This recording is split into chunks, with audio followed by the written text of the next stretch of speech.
अस्सलाम वालेकुम नाज़रीन, आप देख रहे हैं बड़ी ईद की बड़ी खुशियां सिटी 42 की स्पेशल ईद ट्रांसमिशन। ये ईद वाकई बहुत बड़ी होती है क्योंकि इस ईद पे जज्बा सबका बहुत बड़ा होता है। आज ईद का दूसरा दिन इसी बड़े जज्बे के साथ हम आपके साथ सेलिब्रेट कर रहे हैं, लेकिन इस ईद का जो पैगाम है हमने वो याद रखना है। इस ईद का जो असल मकसद है हमने वो याद रखना है। हमने याद रखना है उन लोगों को जो कि ज़रूरतमंद हैं, जो कि पूरा साल गोश्त खाना मेरे ख्याल से उनके लिए अब उस तरह से मुमकिन नहीं रहा।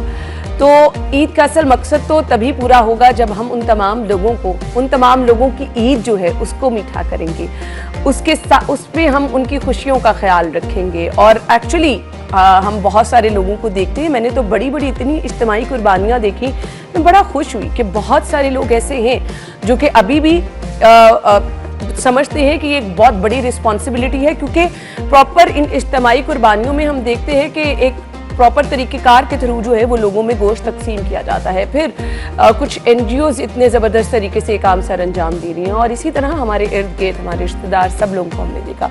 तो काइंडली आप लोगों से भी रिक्वेस्ट है, ईद ज़रूर मनाएं, अपने घर गोश्त ज़रूर बनाएं, खाने का जो है वो ज़रूर इंजॉय करें, लेकिन ईद का जो असल मकसद है उसको भी आप याद रखें। हम आज ईद का दूसरा दिन आपके साथ मनाएंगे, आपकी ईद को स्पेशल बनाएंगे, और ऑब्वियसली आपके घर में ईद के दोनों दिन, क्योंकि इस ईद का तो मज़ा ये होता है ना कि आप मज़े मज़े के फरमाइशी पकवान बना रहे होते हैं, तो आप अपने घर में ईद को एंजॉय कर रहे होंगे। ईद का पहला दिन ऑब्वियसली आपका बहुत अच्छा गुजरा होगा।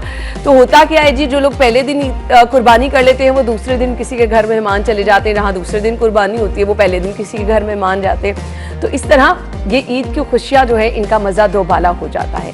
मैं अपने मेहमानों का तारुफ कराना चाहूँगी जो आपकी इस ईद को मज़ीद स्पेशल बनाने के लिए हमें आज की इस पूरी ट्रांसमिशन में ज्वाइन करते रहेंगे और आपकी ईद को स्पेशल बनाएंगे। हमारे साथ जी ईशल साकिब मौजूद हैं, डॉक्टर कंजा मौजूद हैं, और उनके साथ डॉक्टर तनवीर अब्बास मौजूद हैं जो कि डॉक्टर कंजा के हस्बैंड भी हैं। जी माशाल्लाह, हमारे तीनों मेहमान ईद के जोड़ों में क्या खूबसूरत लग रहे हैं। अस्सलाम वालेकुम, ईद मुबारक।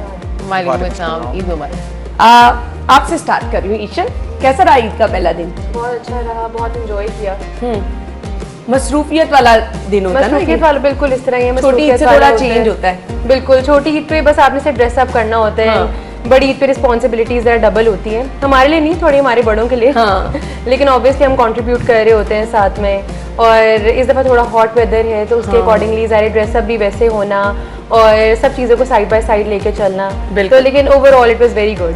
डॉक्टर साहिबा खुश होके गुजर जाता है मेरा, तो बहुत अच्छा रहता है। साल में 2 दफ़ा ईद आती है और 2 दफ़ा मुझे सोने का मौका मिल जाता है और नींद पूरी करने का। लेकिन यस, उसके साथ साथ अपनों से मिलना, अम्मा अब्बा की तरफ जाना। कुर्बानी ईद के पहले दिन करती?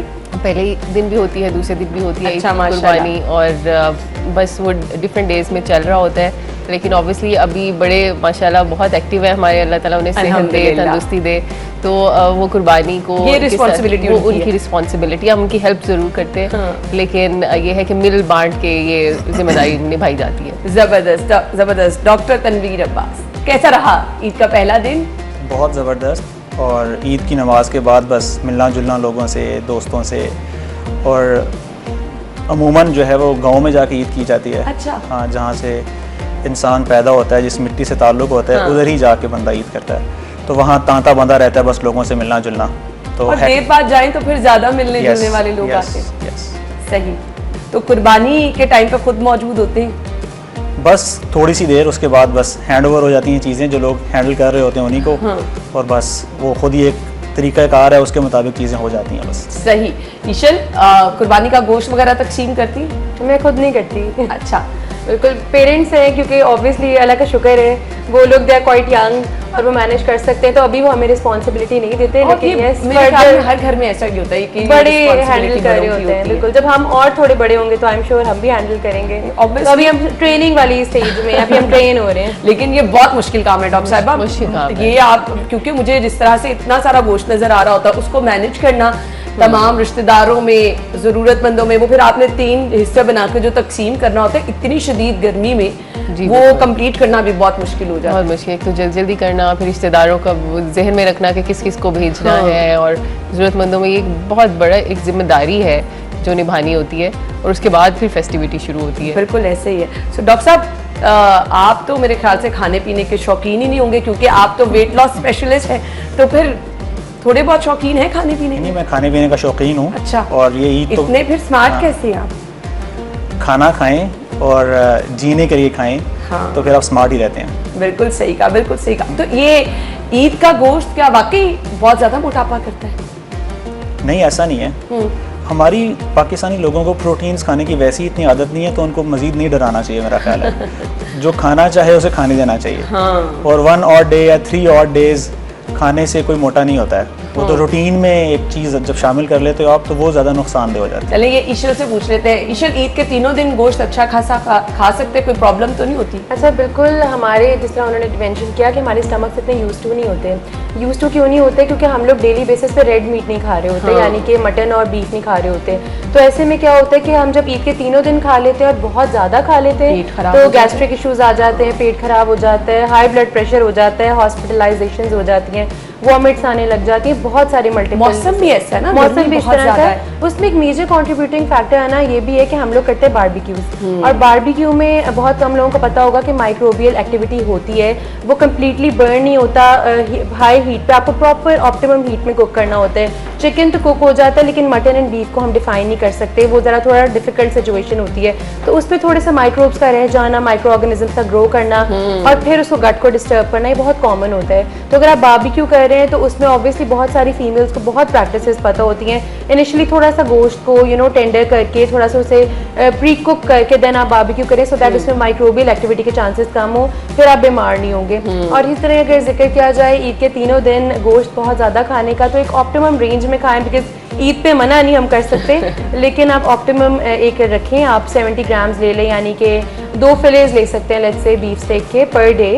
उसके अलावा आप फिर कोशिश करें ईद के 3rd डे के बाद थोड़ा अवॉइड करें, सो दैट वो जो वीकली गैप होता है ना, ट्वाइस अ वीक लेने या ट्वाइस अ वीक, उसको जरा मेंटेन करके फिर उसके बाद फिर खा लें, क्योंकि obviously that is still gonna be with you. But Ishal, ये मुश्किल हो जाता है क्योंकि यहाँ पे ट्रेंड ये है कि मेहमानों का आना जाना लगा रहता है। आप कहीं पे जाते हैं, कोई आपके घर आता है, तो फिर ये दावतों का सिलसिला ईद के कम से कम बड़ी ईद के ये 3 दिन चलता है। मुझे ब्रेक का कहा जा रहा है, ब्रेक के बाद ज्वाइन करते हैं। स्टे विद अस।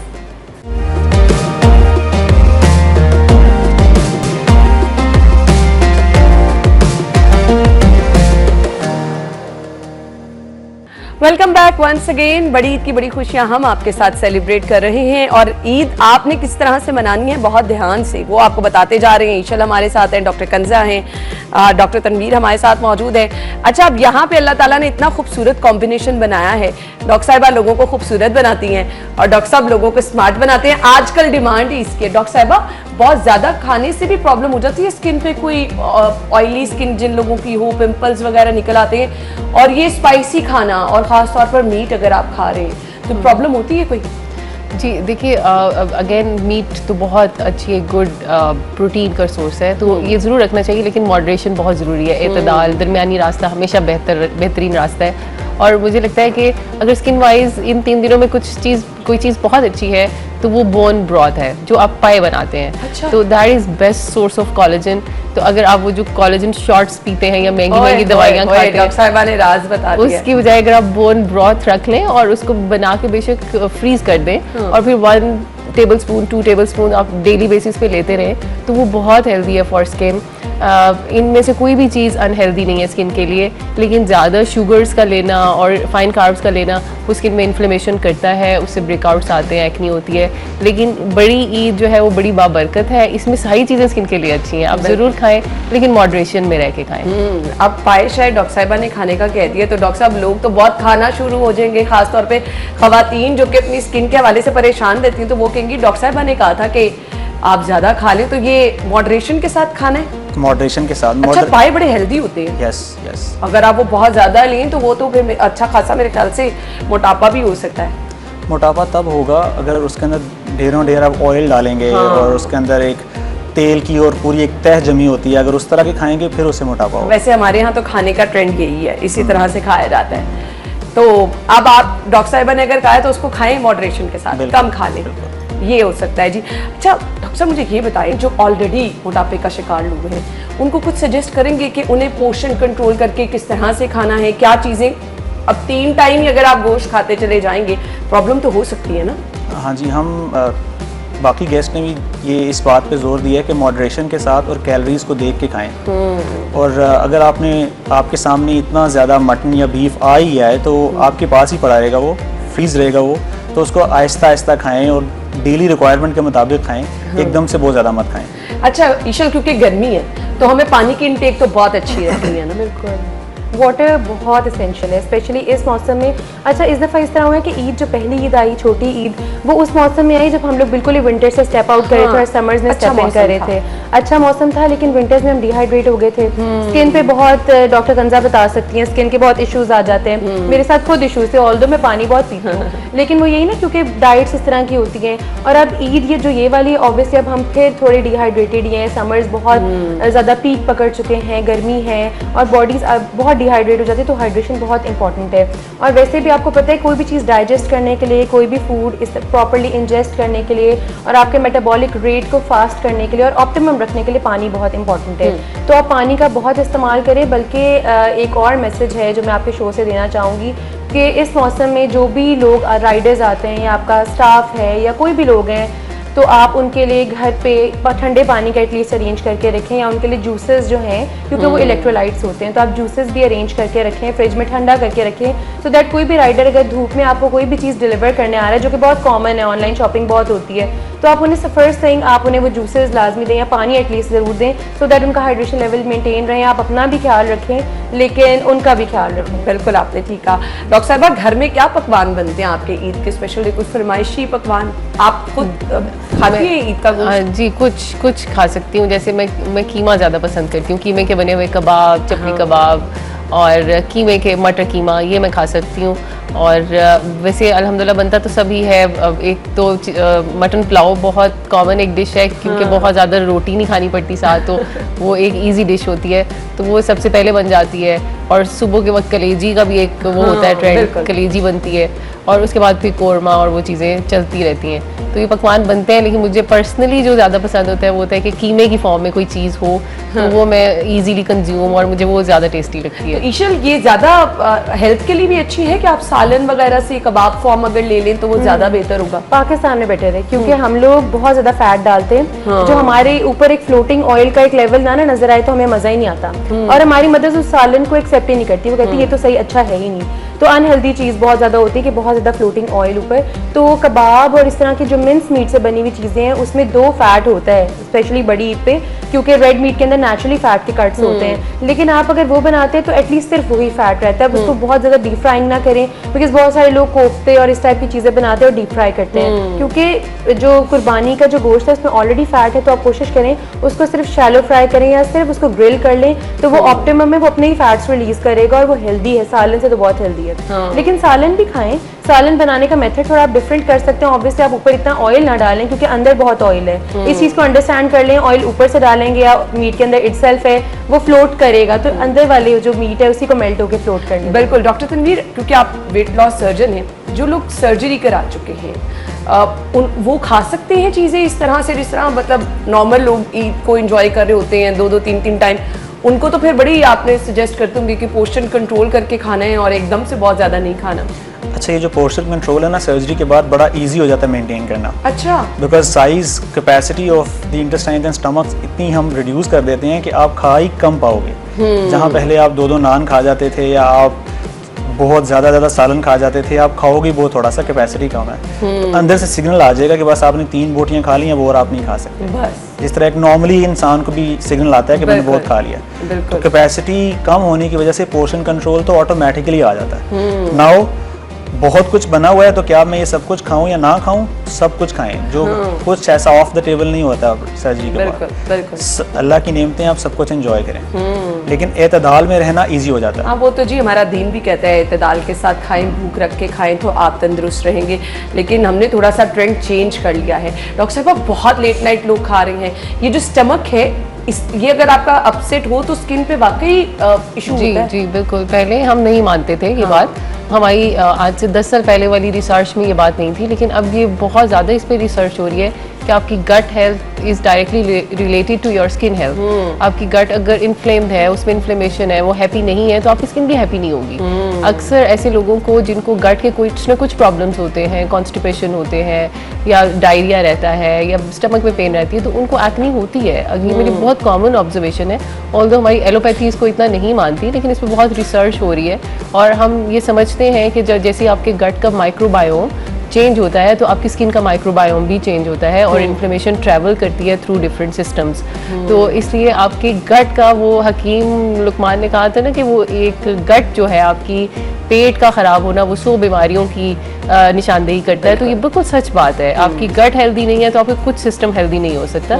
यहीं से हेल्थ का आगाज़ होता है। तो गट को हेल्दी रखें, मॉडरेशन में खाएं, सारे पोर्शंस में से लें, प्रोटीन भी लें, कार्ब्स भी लें, फैट्स भी लें, लेकिन जो उनकी बनता है पार्ट उतना पार्ट ही लें और मॉडरेशन में रहें तो बहुत हेल्दी रहती है इसके। अच्छा ईशल, हम क्या करते हैं, हम ना गोश्त ही गोश्त 3-4 दिन खा रहे होते हैं। वो जो हम रूटीन में फ्रूट्स भी ले लेते हैं, सैलेड्स भी ले लेते हैं, हम वो चीज़ें ज़रा स्किप कर देते हैं 3-4 दिन, तो इससे बहुत प्रॉब्लम हो जाती है। बहुत प्रॉब्लम होती है। बल्कि ऑनलाइन ट्रेंड्स होते हैं तो आजकल ट्रेंड ये लोगों को लगता है कि सिर्फ प्रोटीन बेस्ड डाइट लेंगे तो हम पतले रहेंगे, सिर्फ प्रोटीन बेस्ड डाइट लेंगे तो हमारा मसल मास भी बिल्ड होगा, सब कुछ हो जाएगा, एवरीथिंग विल बी परफेक्ट। लेकिन ये मिथ है। हमें सब चीज़ें लेनी है और अच्छा मज़ा भी तभी आता है। अगर मैं अपनी बात करूँ तो मेरी प्लेट में अगर पुलाव है तो साथ में ग्रेवी है और सैलेड और दही ना हो तो मुझे मज़ा नहीं आता।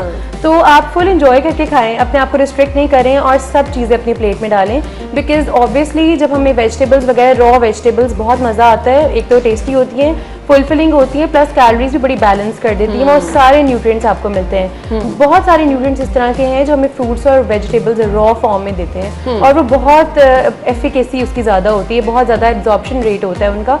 तो आप कोशिश करें कि वो सब चीज़ें प्लेट को बैलेंस करके बनाएं। फॉर एग्जांपल अगर आपने आधी प्लेट में राइस या रोटी और उसके साथ आपने ग्रेवी ली है, मटन, बीफ, व्हाटएवर, चिकन भी ले सकते हैं, तो आपकी हाफ प्लेट एटलीस्ट सैलेड से फिल्ड हो, थोड़ा सा योगर्ट का पोर्शन भी लें, हर चीज़ बैलेंस में रखें। तो और हमारी पाकिस्तान में तो वी आर लकी इनफ कि इस तरह की कुकिंग प्रैक्टिसेस होती हैं कि हम सब चीज़ें साइड बाय साइड इनकॉर्पोरेट करते हैं। हमारे हर चीज़ सर्व होती है, तो पाकिस्तानी मेथड अडॉप्ट करें और वो खाएं, आपको मज़ा भी आएगा और न्यूट्रिएंट्स भी सारे मिलेंगे। सही जी, हम गुफ्तगू का सिलसिला आगे बढ़ाएंगे। डॉक्टर साहिबा से हमने पूछना है, गर्मी बहुत ज़्यादा है, स्किन आपकी उतनी फ्रेश नहीं रहती है, आप मेकअप भी कर लें, तो अब हमने स्किन को हेल्दी कैसे रखना है? ब्रेक के बाद आते हैं जी, डॉक्टर साहिबा से गुफ्तगू करेंगे। स्टे विद अस।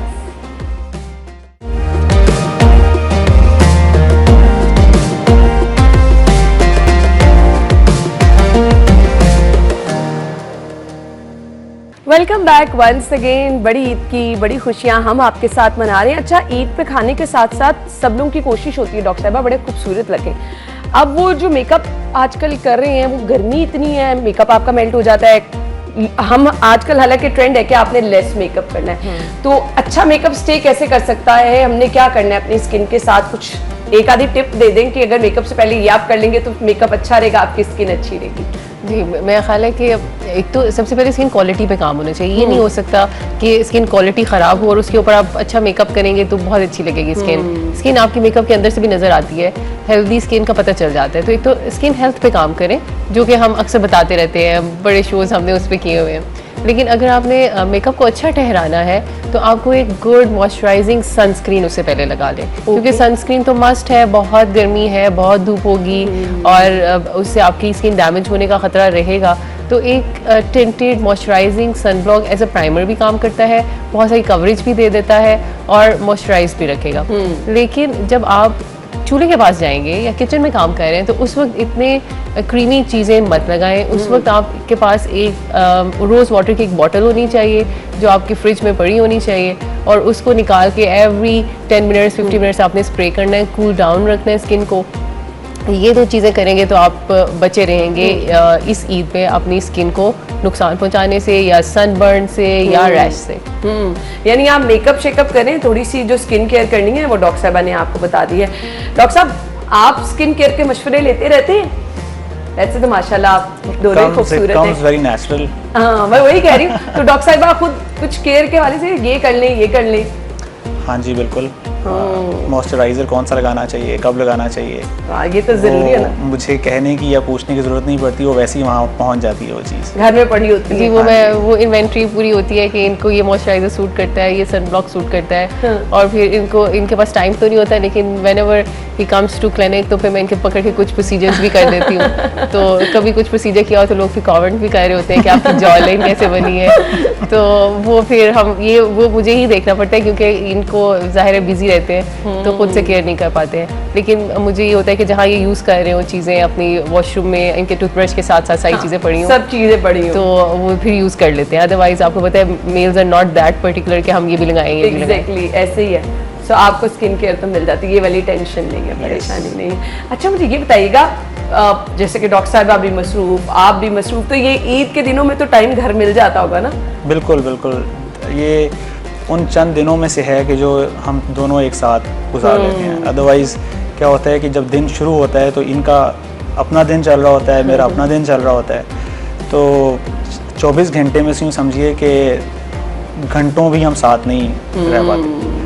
तो जब छुट्टियाँ आती हैं, स्पेशली ईद की छुट्टियाँ आती हैं, तो उसमें हम थोड़ी छुट्टियाँ और मिला लेते हैं, सही, सो दैट कुछ relaxing time, family time enjoy कर बिल्कुल सकें। बिल्कुल। और फैमिली टाइम हम इंजॉय करते हैं। ईशल, अगर हम ख़ास तौर पे देखें ना, तो ईद के दिनों में यही होता है कि आप खाना शाना खा रहे हैं, अच्छा मीठा भी खा रहे हैं। अब वो लोग जो कि जिन्होंने बड़ी मुश्किल से अपना वेट लॉस किया होता है, जो लोग बड़े डाइट कॉन्शियस होते हैं, ये 3-4 दिनों में अच्छा खासा वेट गेन कर लेते हैं। तो हम क्या करें कि ईद पे अच्छा खाना भी खा लें और वेट भी ना बढ़े?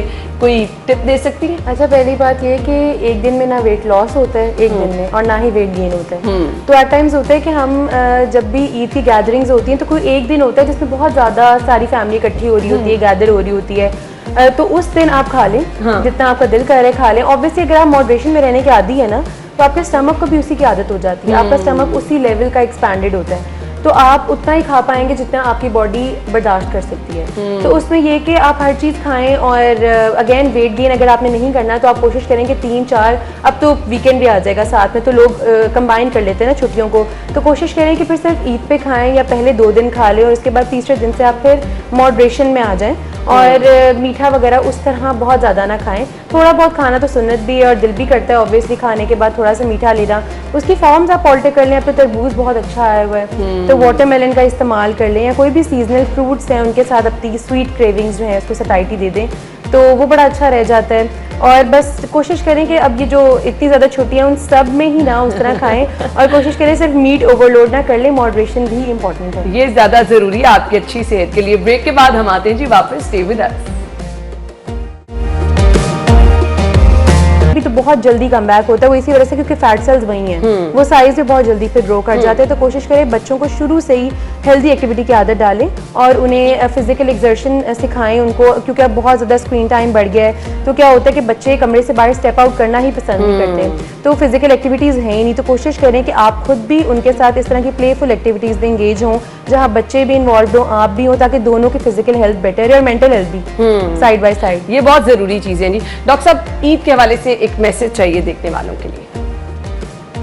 जो लेस प्रिविलेज्ड लोग हैं, मैं चाहूँगा कि उन लोगों का बहुत बहुत ज़्यादा ख्याल रखें, क्योंकि महंगाई की वजह से वैसे ही जीना लोगों का दोभर हुआ हुआ है। तो इस ईद के ऊपर जितने भी वो लोग हैं जो कुर्बानी को अफोर्ड कर सकते हैं, उनको चाहिए कि इस ईद का मैसेज भी यही है कुर्बानी का, कि हमने अपनी ज़रूरतें पूरी करने के साथ साथ वो जो लेस प्रिविलेज्ड लोग आपके इर्द गिर्द हैं, आपके रिश्तेदार हैं, आपके हमसाए हैं, आपके मोहल्ले गली या इलाके में लोग रहते हैं, उनका ज़रूर ख्याल रखें, और अपने ये जो गोश्त है इसके अंदर उनको ज़रूर हिस्सा उनको भी बांटें। बिल्कुल, ये बहुत ज़्यादा ज़रूरी है। डॉक्टर साहिबा, आपका क्या मैसेज है? जी बिल्कुल, ये बहुत अच्छा मौका होता है, सारा साल हम काम करते हैं और अपनों से नहीं मिल पाते, दिल की बातें नहीं कर पाते, तो ये बहुत अच्छा मौका होता है। सब अपने ऐसे रिश्तेदार जिनको आप सालों साल से नहीं मिले, उन्हें जाएं, मिलें, गले लगाएं, और साथ में सनस्क्रीन लगाना मत भूलें।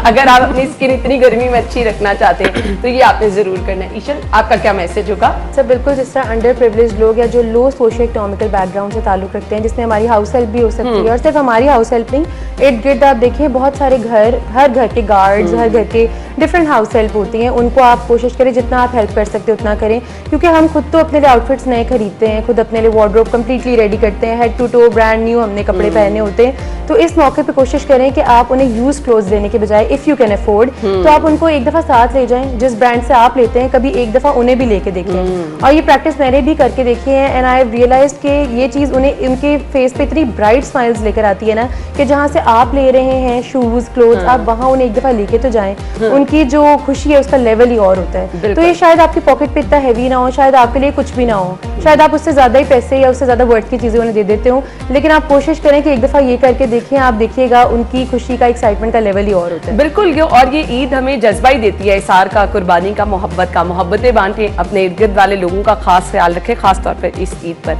थैंक यू सो मच, आप लोगों के टाइम का बहुत बहुत शुक्रिया। नाज़रीन, हमारी ये ट्रांसमिशन जारी है, मैं ब्रेक की तरफ जाऊंगी, आपको दोबारा से ज्वाइन करेंगे, आप हमारे साथ रहिएगा।